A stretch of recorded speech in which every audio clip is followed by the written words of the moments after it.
হযরতে খাদিজা রাদিয়াল্লাহু তাআলা আনহা আর নবীজির ভিতরে কেমন মহব্বত ছিল, কেমন আকর্ষণ ছিল। তিনি যখন হযরত খাদিজাকে বললেন, খাদিজা, আল্লাহ আমাকে নবী বানিয়েছেন, আমার উপর ঈমান আনো, এক আল্লাহর উপরে ঈমান আনো। হযরতে খাদিজা এক মুহূর্ত, একটি চোখের পলকও তিনি দেরি করেন নাই। যখনই নবীজি তাকে ঈমান আনতে বলেছেন, হযরত খাদিজা পড়েছেন লা ইলাহা ইল্লাল্লাহু মুহাম্মাদুর রাসূলুল্লাহ। নবী করিম সাল্লাল্লাহু আলাইহি ওয়াসাল্লাম বলেছেন, আকাশের নিচে জমিনের উপরে খাদিজার মতো উত্তম মহিলা পৃথিবীতে আর নাই। কি সম্মান আল্লাহ পাক তাকে দিয়েছেন। আল্লাহ পাক নিজে হযরতে খাদিজাকে সালাম জানিয়েছেন। সুবহানাল্লাহ বলবেন। হেরা পাহাড়ে হযরতে জিবরাইল আলাইহিস সালাম নবীজির সঙ্গে কথা বলছেন, ওহী নিয়ে এসেছেন। কিছুক্ষণ পরে হযরতে জিবরাইল বলেন, ইয়া রাসূলুল্লাহ, আমি দেখতে পাচ্ছি খাদিজা আপনার জন্য খানা নিয়ে আসতেছেন। খাদিজা যখন আপনার কাছে পৌঁছে যাবে, আপনি খাদিজাকে বলবেন, আল্লাহ রাব্বুল আলামিন আজ আমি আসার সময় আমার মাধ্যমে খাদিজাকে সালাম জানিয়েছেন। হযরতে খাদিজা যখন নবীজির কাছে পৌঁছে গেছেন, আল্লাহর নবী বলেন, খাদিজা, তোমার জন্য আজকে একটি সুসংবাদ আছে। তিনি বললেন, আমার জন্য কি খবর, কি সুসংবাদ? হযরতে রাসূল বলছেন, খাদিজা শোনো, এইমাত্র জিবরাইল আমার কাছে চলে গেলেন, আর জিবরাইল বলে গেলেন, আল্লাহ রাব্বুল আলামিন তোমাকে সালাম জানিয়েছেন। হযরত খাদিজা ডুকরে কেঁদে উঠলেন। তিনি বললেন, ইয়া রাসূলুল্লাহ, আমার মানব জন্ম সার্থক হয়ে গেছে। আল্লাহ আমারে সালাম জানাইছেন, এর চাইতে সৌভাগ্য আমার জীবনে আর কিছুই নাই। তবে নবীজি, আল্লাহর সালামের জবাব কেমনে দিতে হয় আমি জানি না। আপনি দয়া করে আমার পক্ষ থেকে আল্লাহর সালাম যেমনে দিলে আল্লাহ খুশি হয় তেমনি আপনি দিয়া দিবেন। কি মহব্বত স্বামী আর স্ত্রীর ভিতরে ছিল। হযরতে খাদিজা হযরতে রাসূল করিম সাল্লাল্লাহু আলাইহি ওয়াসাল্লাম, নবী করিম সাল্লাল্লাহু আলাইহি ওয়াসাল্লামের ঘরে হযরত খাদিজা যতদিন ছিলেন আরেকটি বিবাহ তিনি করেন নাই। হযরত আয়েশা বলছেন, নবীজি আমার কাছে ঘুমানো ছিলেন, গভীর রাত্রে আমার ঘুম ভেঙে গেল। আমি চিন্তা করলাম নবীজি কোথায় গেলেন, মনে করলাম অন্য কোন স্ত্রীর ঘরে গেছে নাকি। আমি খুঁজতে লাগলাম, কোনো ঘরে পাওয়া গেল না। খুঁজতে খুঁজতে অবশেষে আমি নবীজিকে পেলাম রিয়াদুল জান্নাতের ভেতরে, মসজিদে নববীর জান্নাতের টুকরার ভেতরে বসে নবীজি মোনাজাত করতেছেন। আমিও পিছনে আল্লাহর দরবারে হাত তুললাম। নবীজি বলতেছিলেন, রব্বুল আলামিন কঠিন ওই হাসরের ময়দানে মা তার সন্তান ভুলে যাবে, তার সন্তান ভুলে যাবে, স্বামী তার স্ত্রীকে হারায় ফেলবে, স্ত্রী তার স্বামীকে চিনবে না। ওই কঠিন হাসরের ময়দানে তাআলা আমি যেন আমার খাদিজারে হারায় না যাই। মোনাজাত শেষ হওয়ার পর হযরত আয়েশা বলেন, ইয়া রাসূলুল্লাহ, খাদিজা এই বুড়ির কথা এখনো কেন আপনার মনে পড়ে? খাদিজার পরে কুমারী মেয়েও তো আপনি বিয়ে করেছেন, খাদিজার কেন বুড়ির কথা ভুলতে পারেন না? নবীজি বলেন, আয়েশা রে, খাদিজার সম্পর্কে এরকম কথা আর তুমি বলবে না। তোমরা জানো না, তোমরা সবাই আমার সুদিনের স্ত্রী, আর খাদিজা আমার এমন সময়ের স্ত্রী যখন এই মক্কা নগরীতে মুহাম্মদ সাল্লাল্লাহু আলাইহি ওয়াসাল্লামের পাও রাখার জায়গা ছিল না। হযরত আয়েশা বললেন, ইয়া রাসূলুল্লাহ, আমি ক্ষমা চাই, আমাকে মাফ করে দিন। আমি খাদিজার সম্পর্কে এমন কথা আর উচ্চারণ করব না, তবে খাদিজার সম্পর্কে আমার কিছু কথা শোনান। হযরতে নবীজি বলেন, আয়েশা রে শোনো, আমার সঙ্গে বিবাহের পর খাদিজার ধন সম্পত্তি যা ছিল আল্লাহর রাস্তায় সব উজাড় করে দিয়েছে। কতদিন না খেয়ে থেকেছে, একদিনের জন্য বলে নাই আপনার সাথে বিয়ে হয়েছে বলে আজ আমি না খাইয়ে আসি। সারাদিন সারা রাত দাওয়াতের কাজ করে আমি যখনই দরজার কাছে ফিরেছি, যত রাত হোক না কেন, একবার বলেছি খাদিজা, অমনি দরজা খুলে গেছে। আমি প্রশ্ন করেছি, খাদিজা যত রাত্রে আসলাম একদিনও দুইটা দাগ দেওয়া লাগলো না, তুমি কি ঘুমাও না? হযরতে খাদিজা বলেছেন, ইয়া রাসূলুল্লাহ, আপনি দিনের দাওয়াতের জন্য ব্যস্ত, কষ্ট করেন, আমি মনে মনে ভাবি আমি যদি ঘুমায় থাকি রাতের বেলায়, আর নবীজি যদি দরজার কাছে এসে খাদিজা খাদিজা বলে ডাকাডাকি করেন, উঠতে যদি আমার দেরি হয় আল্লাহর নবীর সঙ্গে বেয়াদবি হয়ে যাবে, এইটা মনে করে বিছানায় না ঘুমায় যতক্ষণ আপনি না ফেরেন এই দরজাটার সাথে পিঠ লাগাইয়া দাঁড়াইয়া দাঁড়াইয়া ঘুমায়। হযরত আয়েশা বলেছেন, আমাদের ঘরে রান্না বান্না তেমন হতো না, আমাদের ঘরে তেমন গোশত খাওয়ার সুযোগ আমাদের কিসমতে তেমন হতো না। যদি কোনোদিন আমাদের ঘরে দুম্বা বা ছাগল জবাহ হতো, গোশতগুলি নবীজি কেটে ভাগ করে সমস্ত স্ত্রীদের ঘরে দিয়ে দিতেন। এরপরে কয়েকটা গোশতের টুকরা একটা টুকরায় নিয়ে হযরত খাদিজা মদিনার অলিতে গলিতে ঘুরে বেড়াতেন। খাদিজার কোন বান্ধবী পাওয়া যায় কিনা? সুবহানাল্লাহ। নবী করিম সাল্লাল্লাহু আলাইহি ওয়াসাল্লাম তার স্ত্রীদেরকে ভাবে ভালোবাসতেন, আর স্ত্রীরাও নবীর জন্য এভাবে ভালোবাসতেন, ভালোবাসা দিতে। স্ত্রী অধিকার ইসলাম দিয়েছে, আর কেউ দিতে পারে নাই। আর এই স্ত্রীদের মধ্যে সব থেকে উত্তম স্ত্রীকে নবীজি বলেছেন, আদ-দুনিয়া কুল্লুহা মাতাউন ওয়া খায়রুল মাতাইদ দুনিয়া ইমরাতুস সালিহা। দুনিয়ার সবকিছু এর মধ্যে উত্তম নিয়ামত হচ্ছে পতিপরায়ণা। সুবহানাল্লাহ। হুজুর বলেছেন, তিনটি জিনিস আমি পছন্দ করি, তিনটি জিনিস আমার প্রিয়। একটি হলো নামাজ, একটি হলো সুগন্ধ, আর একটি হলো স্ত্রী। সুবহানাল্লাহ। এই স্ত্রীকে সমান অধিকার দিয়েছে নবীজি, আল্লাহর ইসলাম সমান অধিকার দিয়েছে। নারীর অর্থনৈতিক অধিকার প্রতিষ্ঠিত করেছে ইসলাম, তাকে অর্থনৈতিক অধিকার দিয়েছে, মহারানার ব্যবস্থা করেছে।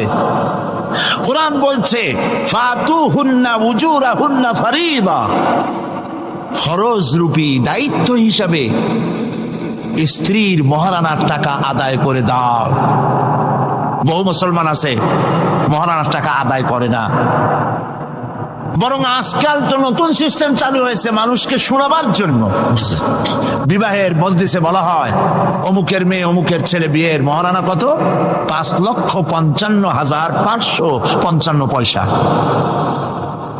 সামনে একটা টাকা বা পয়সা জিরো থাকতে পারবেন, একটা নিয়ম নীতি করে নিচ্ছে। এই টাকাগুলি মহারানার টাকা সঠিকভাবে আদায় করা হয় না অনেক ক্ষেত্রে, একথা ঠিক কিনা? বরং উল্টো করে মহারানা আদায় করা হয় মেয়ে পক্ষের কাছ থেকে, কন্যা পক্ষের কাছ থেকে। এইটাকে কি বলা হয়? এটাকে কি বলা হয়? এটা হলো যৌতুক নামের কৌতুক। মেয়ে পক্ষের কাছ থেকে টাকা আদায় করা।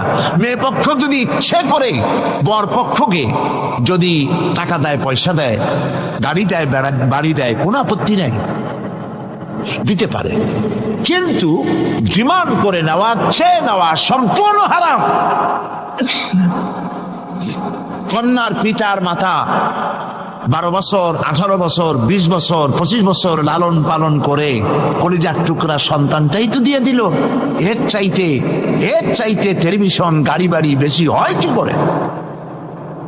এই যৌতুক বাংলাদেশের সর্বত্র আছে, অবশ্য চট্টগ্রামে নাই, আছে। ছেলে যদি MA পাস করে, ইঞ্জিনিয়ারিং পড়ে, লয়ার হয়েছে, পিতার এই ধারণাই হয় সন্তানকে পড়াতে লেখাতে যত টাকা খরচ হয়েছে কন্যা পক্ষকে কাছের থেকে আদায় করে নেব। এবং সেই জন্য বিয়ের সময় দাবি করা হয় 50 লক্ষ টাকা দিতে হবে। গুলশানে 3টা বাড়ি দিতে হবে, মঙ্গল গ্রহে অফিস বানায় দিতে হবে। আপনার ছেলে MA পাস করেছে, লয়ার হয়েছে, ব্যারিস্টার হয়েছে, তো কি হয়েছে? আপনি কেন নির্যাতন কন্যা পক্ষকে? জায়েজ নাই, হারাম। শুকরের মাংস যেমন হারাম, কন্যাপক্ষের কাছ থেকে জবরদস্তি করে চেয়ে ডিমান্ড করে যৌতুক আদায় করা ওরকমই হারাম। এই কাজটি কি আপনারা করবেন? এই কাজটি কি করবেন? বিবাহ করবে, বিবাহ করাবেন ছেলেকে ভালোবাসা দিয়ে, টাকা দিয়ে, পয়সা দিয়ে বিবাহ করায়া মেয়ে একটা ঘরে নিয়ে আসবেন, কন্যা পক্ষের উপরে চাপ সৃষ্টি করবেন না। তো নারীকে মহারণা দেওয়ার ব্যবস্থা ইসলাম করেছে। কে ব্যবস্থা করেছে বলেন? ইসলাম করেছে। এবার আরো দেখুন আল্লাহ পাক কি বলছে, ওয়াইদা আতাইতুম ইহদাহুন্না কিনতারান ফালা তাখুযু মিনহু শাইআ। যদি তোমরা নারীদেরকে স্তূপ পরিমাণ অর্থ পরি যদি দান করো, তাহলে সামান্য তার থেকে ফেরত নিও না। চান মহিলাদের কাছে, নারীদের কাছে কিছু পুঁজি থাকুক, টাকা পয়সা থাকুক, আল্লাহ এটা চান। যদি তুমি কিছু দাও, তা যদি তুপ আকারেও হয়, তবুও সেগুলিকে ফেরত নিও না, ফেরত দিও না। বহু মুসলমান আছে আমাদের সমাজে, হজ করে, নামাজও পড়ে, কপালে দাগও পড়ে গেছে, তার ব্যবসা আছে, ধানি জমিনও আছে, বিবাহের সময় মেয়েকে টাকা কড়ি দিয়ে, ব্যবসা টাকা কড়ি যৌতুক টৌতুক দিয়ে বিদায় করে দেয়, সম্পত্তির ভাগ দেয় না, ব্যবসারও ভাগ দেয় না। আছে না এমন? আছে কি? আপনি কন্যাকে ঠকালেন, এর জন্য আল্লাহর কাছে আপনাকে দায়ী হতে হবে। মেয়েদেরকে অর্থনৈতিক অধিকার আল্লাহ এভাবে প্রতিষ্ঠিত করেছেন, সে মহিলাদেরকে অর্থনৈতিক দিক থেকে তাদেরকে নির্যাতন করা যাবে না। এবার মেয়েদেরকে শিক্ষার অধিকার দেওয়া হয়েছে, কোনটা দেওয়া হয়নি?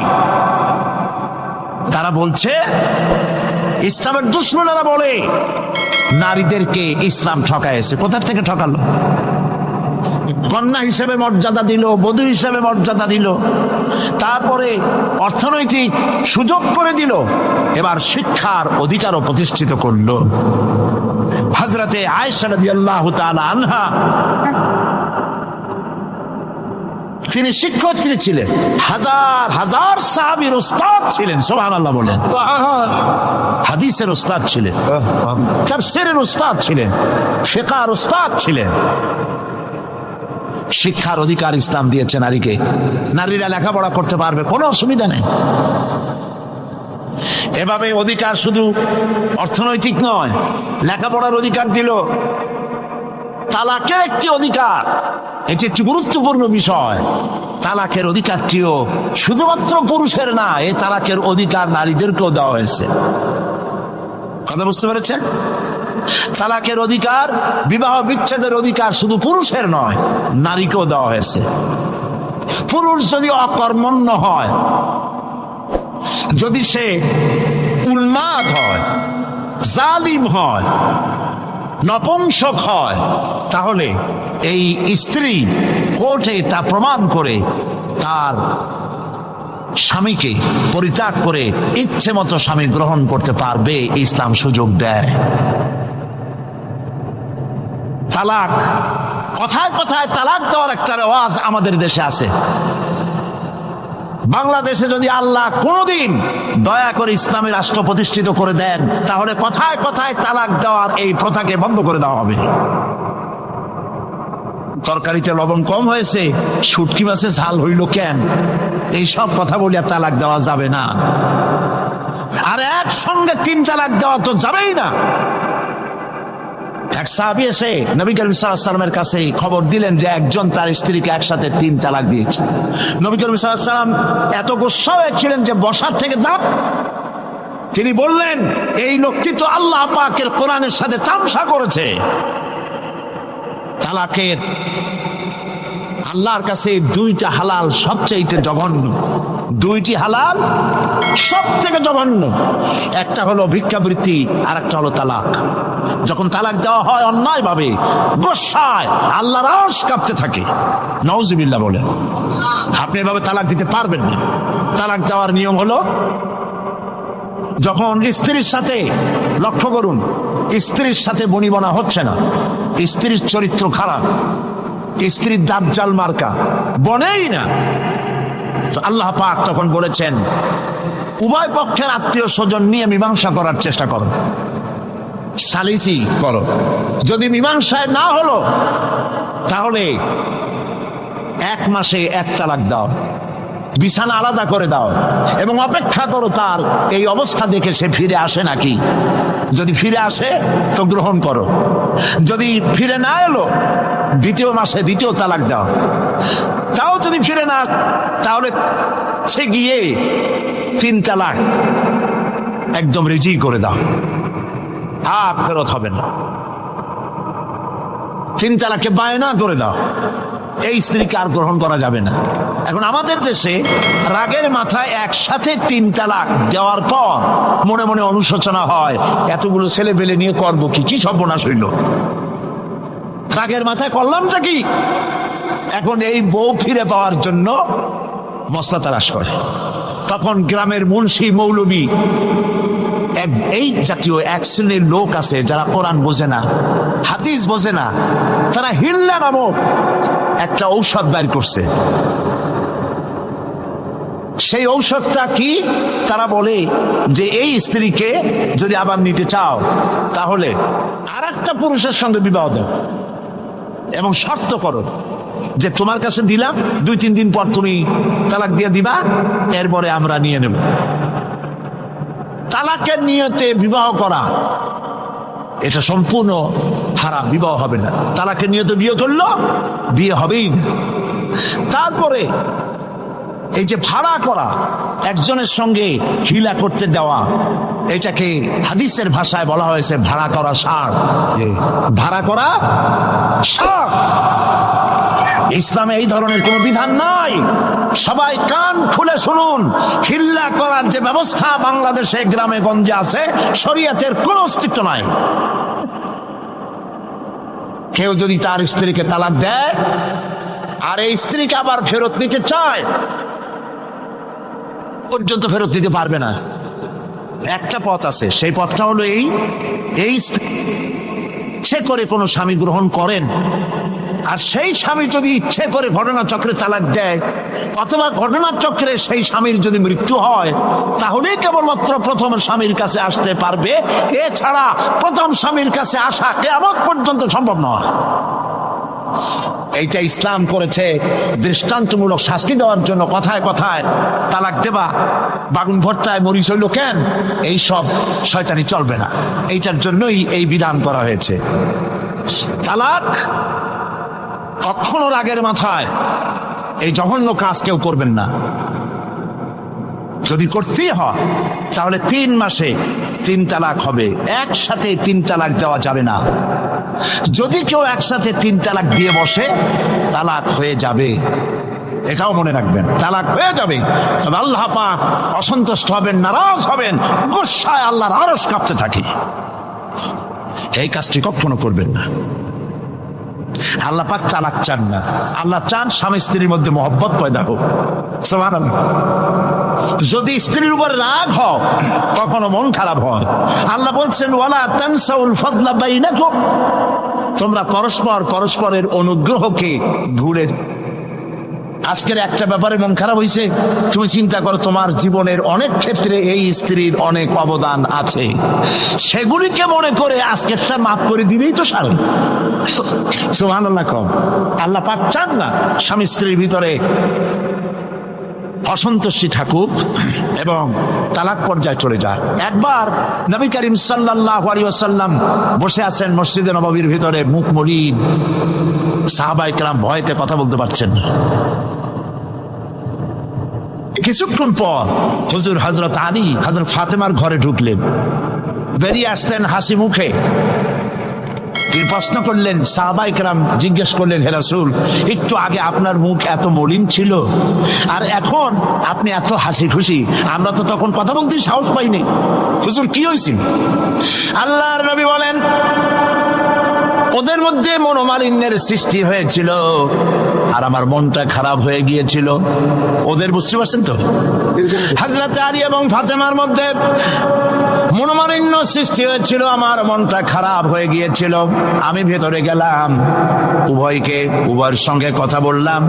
এখন তারা দুজনের মধ্যে তাদের ভুল বুঝাবুঝির নিরসন হয়েছে, আমার মনটা খুশি হয়ে গেছে। নবীজি বলেন, ফাতেমাকে যে কষ্ট দেয় সে আমাকে কষ্ট দেয়, কারণ ফাতেমা আমার কলিজার টুকরা। স্বামী এবং স্ত্রীর মধ্যে সম্পর্ক ভালো থাকতে হবে, অধিকার সমান, তবে স্বামীর মর্যাদা বেশি। মর্যাদা কার বেশি? স্বামীর মর্যাদা বেশি। তিরমিজি শরীফের হাদিসে এসেছে, আল্লাহ নবী একদিন একদিকে যাচ্ছিলেন, জঙ্গল থেকে এক পাহাড়িয়া উট এসে নবীজির কদমের উপরে নবীজির কদম মোবারকে চুমা দিল, সেজদা করলো। সাহাবায়ে কেরাম বললেন, ইয়া রাসূলুল্লাহ, পাহাড়ের উটের কি সৌভাগ্য, আল্লাহ নবীর পায়ের উপরে চুমা খেয়েছে, সেজদা দিয়েছে। আমাদেরকে অনুমতি দেন, আপনার কদমের উপরে আমরা সেজদা দিয়া ধন্য হই। হুজুর বলেন, শোনো, আমি যদি এই পৃথিবীতে মানুষকে সেজদা করার জন্য যদি পারমিশন দিতাম, তাহলে পৃথিবীর সমস্ত নারীদেরকে বলতাম তারা যেন তাদের স্বামীকে সেজদা দেয়। তাহলে মর্যাদা কার বেশি? স্বামীর মর্যাদা বেশি। অধিকার সমান, মর্যাদা বেশি স্বামী।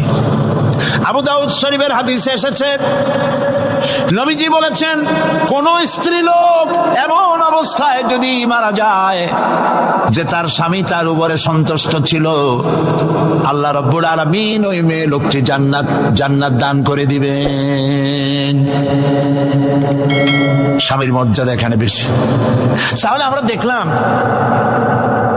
অধিকারের দিক থেকে যখন নারী ছিল, বধূ ছিল, কন্যা ছিল, বধূ ছিল, সব জায়গায় ইসলাম নারীকে সম্মান বাড়িয়ে দিল, ঠিক কিনা বলেন?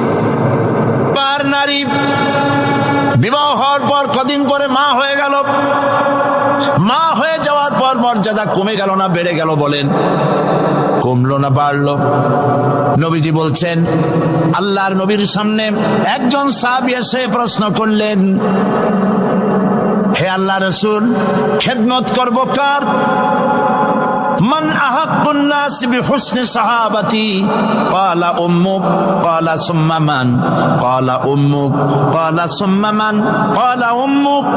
ক্বালা সুম্মা মান? ক্বালা আবুক। আখরাজাহুল বুখারী। বুখারী শরীফের হাদিস। সাহাবী জিজ্ঞেস করছেন, ইয়া রাসূলুল্লাহ, খেদমত করব কার? হুজুর বলেন, তোমার মায়ের। তারপরে কার? তোমার মায়ের। তারপরে কার? তোমার মায়ের। তারপরে কার? তোমার পিতার। বাপের চাইতে মায়ের মর্যাদা কয় গুণ বেড়ে গেল? বলেন, 3 গুণ বেড়ে গেল মর্যাদা।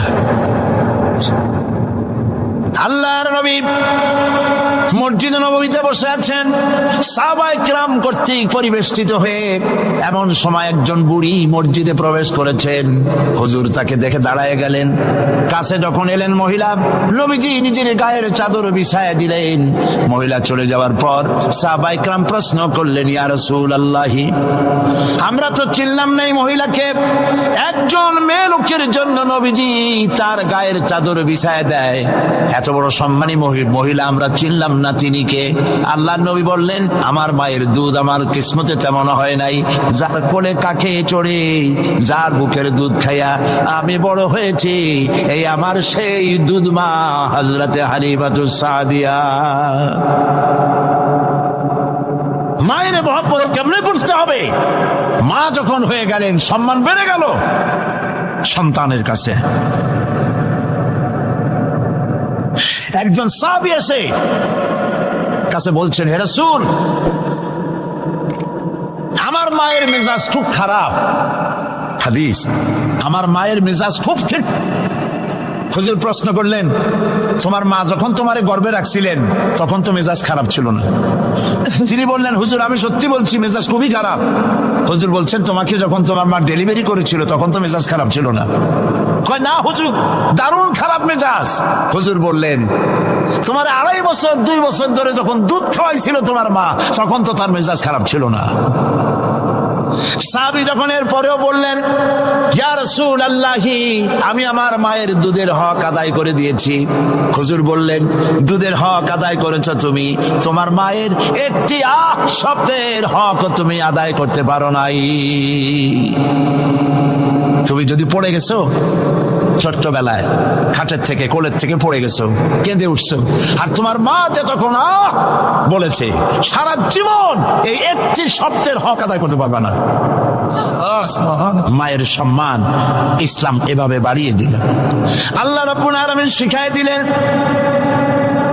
وَقَضَى رَبُّكَ أَلَّا تَعْبُدُوا إِلَّا إِيَّاهُ وَبِالْوَالِدَيْنِ إِحْسَانًا। তোমার রবের পক্ষ থেকে এটা ফয়সালা হয়েছে যে আমার ইবাদত করার পর মা বাপের ইহসান করবে। দেখেন অবস্থাটা, দেখুন, লক্ষ্য করুন, আল্লাহর ইবাদতের পরেই বান্দা কাজ করবে। বলেন কার? মা বাপ ছান করো। মা বাপের সামনে মুখ দিয়ে চোখ রাগায় কথা বলবে না। ওয়ালা তাকুল্লাহুমা উফিন ওয়ালা তানহারহুমা, ঝিড়কি দিবে না, ধমক দিবে না। আর তাদের সঙ্গে কোন ভাষায় কথা বলবে তাও আল্লাহ শিখাই দিয়েছেন। আল্লাহ পাক বলেন, ওয়াকুল্লাহুমা কাওলান কারীমা, সম্মান সূচক কথা বলো মা বাবার সাথে। আর শিখাই দিলেন, বান্দারা তোমার মা বাবার জন্য আমার কাছে এই ভাষায় দোয়া করো, রব্বির হামহুমা কামা রব্বায়ানি সগীরা। আয় আমার রব, আমার বাবা ছোটবেলায় আমাকে যেভাবে স্নেহের করে লালন পালন করেছে, আল্লাহ পাক দয়া করে আমাকে, আমার পিতা মাতাকে তোমার রহমতের কোলে লালন পালন করো। আল্লাহ পাক শিখাই দিয়েছেন। এই দোয়া করবেন তো? মনে থাকবে? প্রত্যেক নামাজের পরে মুনাজাতে এই দোয়া করবেন। মা বোনেরা লেখাপড়া করতে পারবেন, চাকরি করতে পারবেন, জিহাদে যেতে পারবেন, সবই করতে পারবেন পর্দার ভিতরে থেকে। আল্লাহ পাক কোরআনে কারিমে বলেছেন, ওয়াকারনা ফি বুয়ুতিকুন্না ওয়ালা তাবাররাজনা তাবাররুজাল জাহিলিয়াতিল উলা। ওয়াকারনা ফি বুয়ুতিকুন্না, তোমরা তোমাদের ঘরের মধ্যে থাকো, আর জাহিলিয়াতের যুগ মতো করে সাজসজ্জা করে তোমরা বেরিও না, আর চমক করে বেরিও না, সৌন্দর্য প্রদর্শনী করো না। পৃথিবীতে বিভিন্ন দেশে মিস সুন্দরী প্রতিযোগিতা হয় না? হয় কিনা? সুন্দরী প্রতিযোগিতা হয় পৃথিবীর বিভিন্ন দেশে। Miss China, miss Thailand, miss American, এভাবে নাম হয়। সুন্দরী প্রতিযোগিতা কি? সুন্দরী প্রতিযোগিতা করতে গিয়ে বিচারক মন্ডলী সুন্দরীদের শরীরের যেসব জায়গা মাপজোপ করে তা কেবলমাত্র শয়তানের পক্ষে সম্ভব, পুরুষের পক্ষে সম্ভব নয়। যারা এই বিচারক মন্ডলী থাকে নির্লজ্জ, বেহায়া, তারা কি তার নিজের মেয়ের, নিজের বোনের শরীরের সেসব জায়গা মাপ করতে পারবে? লম্পট। বাংলাদেশে সুন্দরী প্রতিযোগিতা কিয়ামত পর্যন্ত হতে দেওয়া হবে না। পর্দার বিষয়টি আলোচনা করতেছিলাম। পর্দা করা ফরজ। পর্দা করা কি? ফরজ। নবীজি বলেছেন, এমন এক সময় আসবে, قال رسول الله صلى الله عليه وسلم نساء كاسية عارية مميلة مائلة رؤوسهن كالبخت المائلة لا يدخلن الجنة ولا يجدن ريحها أخرجه مسلم। আল্লাহর নবী বলেন, এমন এক জামানা আসবে যখন বস্ত্র পরিধানকারিণী উলঙ্গিনী হবে মেয়ে লোকগুলি, উটের চুটের মতো করে খোপা বেঁধে মরাল সময় হেলে দুলে পরপুরুষে আকর্ষণ করে রাস্তায় চলাফেরা করবে। এদের এরা কথা জান্নাতের সুঘ্রাণ এদের প্রবেশ করবে না। কাসিয়াতুন আরিয়া, বস্ত্র পরিধানকারিণী উলঙ্গিনী। কথা শুনতেছেন আপনারা? বুঝতে পারতেছেন? বস্ত্র পরিধানকারিণী উলঙ্গিনী, কাপড় পরছে, যা পরাও যা, না পরাও তাই, জান্নাতে যেতে পারবে না। এই জন্য অশালীন পোশাক বাদ দিতে হবে। রাসূলুল্লাহ বলেছেন আরাফাতের ময়দানে, তোমরা যেমন খাবে তোমাদের মেয়েদেরকে স্ত্রীদেরকে তেমন পরাবে, তোমরা যেমন খাবে তেমন তাদের খাওয়াবে, তোমরা যেমন পরবে তেমন তাদেরকে পরাবে। কেউ কেউ এর অর্থ করেছে যেমন খাবো তেমন খাওয়াবো, এটা তো ঠিক আছে, যেমন পরি তেমন তাদেরই পরাতে হবে। তো পুরুষও প্যান্ট শার্ট পরে মেয়েদেরকেও প্যান্ট শার্ট পরানো শুরু করছে। নাউজুবিল্লাহ বলে। কিয়ামতের অনেকগুলি আয়াত আছে। হযরত আলী রাদিয়াল্লাহু তাআলা হাদিস রওয়ায়াত করেছেন, কিয়ামতের পূর্বে 15টি লক্ষণ প্রকাশ পাবে, তিরমিজি শরীফের হাদিস। তার মধ্যে একটি লক্ষণ হলো এই, মেয়েরা পুরুষের পোশাক পরবে, পুরুষরা মেয়েদের পোশাক পরবে। এটা তো শুরু হয়ে গেছে, শুরু হয়েছে কিনা? মেয়েরা আমাদের দেশেও এই প্রচলন শুরু হয়েছে। কোনো কোনো ক্ষেত্রে মহিলারা প্যান্ট শার্ট ইত্যাদি চাদরবিহীন এগুলি পরে রাস্তায় বেরোনো শুরু হয়ে গেছে। আর পুরুষগুলি আমাদের দেশে এগুলি কম, বিদেশে দেখেছি দুল পরে। আমাদের দেশে দুল পরা শুরু করছি কিনা আমার চোখে এখনো পড়ে নাই। আছে, আমি তো এত খাতায় দেখি তারপরেও আমার নজরে পড়ে নেই। তবে চেন পরা দেখেছি, সোনার চেন বহু নজরে পড়েছে। সে গলায় পরে পুরুষ মাঘের পৌষের প্রচন্ড শীতে সামনের 3-4টা বোতাম খোলা রাখে, যাতে মানুষে বুঝে উনি একখান কিছু পড়ছে। হারাম, হারাম। পুরুষের জন্য একরত্তি স্বর্ণ জায়েজ নাই। কারো যদি থাকে এগুলি খুলে আজই, বউ থাকলে বউরে দাও, না থাকলে বোনেরে দাও, থাকলে কিছু যদি না থাকে বাক্সে উঠায় রাখো, বউ আসলে তারে পরাই দিও, তোমার জন্য হারাম। বিদেশে কানে দুল পরে, নাকে ফুল পরে। আমি অবাক হয়েছি, ঠোঁটে রিং, ঠোঁটে জিহ্বাও রিং পরে। ভাত খায় কেমনে আল্লাহই জানে। শয়তান কারে বলে না, আমার দেশে জিহ্বায় ঠোঁটে রিং আমি দেখি নাই। আমি ইউরোপ আমেরিকা দেখেছি, মাথার চুল চতুর্দিক থেকে কেটে মাথার চান্দির উপরে তালপট্টির দ্বীপের মতো বানায় রাখে, আবার দুই দিক থেকে কামাইয়া মাথার উপরে তাল পাতার মতো রঙিন করে চুল খাড়া করে রাখে, আবার পিছনে চুল ছোট ছোট কেটে, ছোট করে কেটে ওইখানে বাড়ির নম্বর, রোড নম্বর, টেলিফোন নম্বর লিখে রাখে।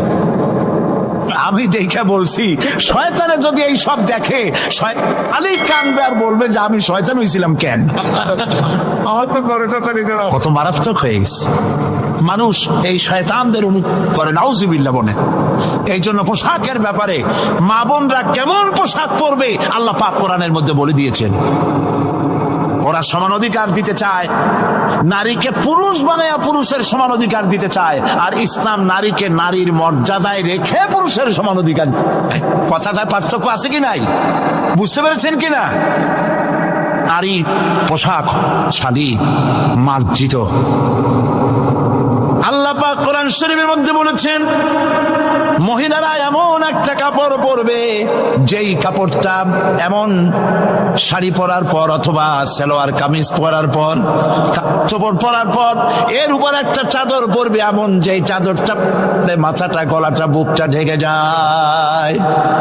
এমন একটি চাদর পরা আল্লাহ পাক খরচ করে দিয়েছেন প্রত্যেকটি বয়সপ্রাপ্ত না করে। সেই জন্য মা বোনদেরকে তাদের কাপড় চোপড় শালীন হতে হবে। কোরআন শরীফ আল্লাহ পাক বলেছেন, ওয়ালা তাকরাবুজ জিনা ইন্নাহু কানা ফাহিশাতান ওয়া সা সাবিলা। জিনা করার কথা, জিনার নিকটটিও হয় না। এখন জিনার নিকটটি কিভাবে হয়? জেনা করা তো দূরের কথা, জেনার কাছেও যাও না।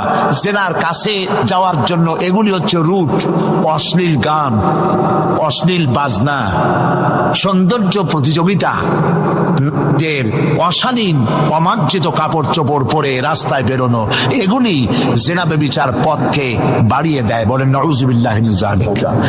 এই জন্য মহিলাদের চাদর পরার কথা বলা হয়েছে, বোরকা কথা বলা হয়েছে, হিজাব এবং নিকাব পরার কথা বলা হয়েছে। মহিলাদের ঘরই হচ্ছে তাদের জন্য জিহাদ। জিহাদের ফজিলত বয়ান করার পর মা বোন জিজ্ঞেস করেছেন, হে রাসূল, আমাদের জিহাদের উপায় কি? হুজুর বলেছেন, আলাইকুন্না বিল বাইতি ফাইন্নাহুম জিহাদুকুন্না। তুমি ঘরে থাকো, ঘরটাই তোমার জন্য জিহাদ। সন্তান প্রতিপালন করা, এটাই তোমার জন্য জিহাদ। নারীরা ব্যবসা করতে পারবে, রাজনীতি করতে পারবে, সমাজনীতি করতে পারবে, সব পারবে, কিন্তু পুরুষের সাথে মেলামেশা থেকে নিজেকে অবশ্যই দূরত্ব ব্যবধান রেখে তাকে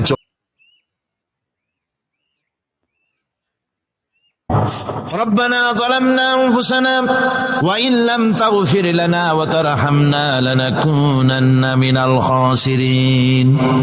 রব্বুল আলামিন দীর্ঘ রজনী পর্যন্ত তোমার বান্দারা লক্ষ লক্ষ মানুষ কোরআনে কারীমের কথা শুনেছে, তোমার হাবিবের কথা শুনেছে। আয় আল্লাহ তাআলা, তুমি দয়া করে মেহেরবানি করে তেলাওয়াত এবং দরুদ ও সালামের সওয়াব রাসূল করিম সাল্লাল্লাহু আলাইহি ওয়াসাল্লামের রূহ মুবারকে পৌঁছিয়ে দাও।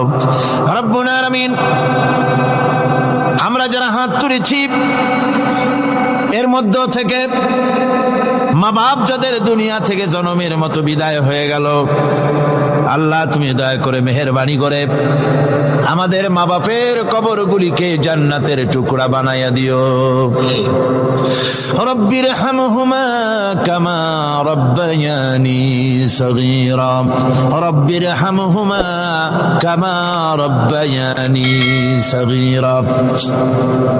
আয় আল্লাহ রব্বুল আলামিন, সারা জীবন আমরা গুনাহ করেছি, নাফরমানি করেছি। আল্লাহ, কোরআনে কারীমের মাহফিলে এসে তোমার দরবারে কাঙ্গালের মতো হাত তুলেছি, দয়া করে মেহেরবানি করে জিন্দেগীর সকল গুনাহ খাতা তুমি মাফ করে দাও।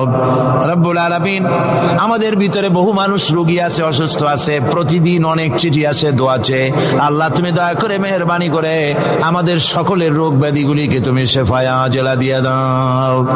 রব্বুল আলামিন, মা বোনেরা কষ্ট করে প্রতিদিন আসেন, আল্লাহ তুমি তাদের ব্যাধি মাফ করে দিও, ইমানের সাথে পর্দার সাথে চলাফেরার তৌফিক দিও, স্বামী এবং সন্তান সহ ইমানে শান্তিতে বসবাস করার তৌফিক দিও।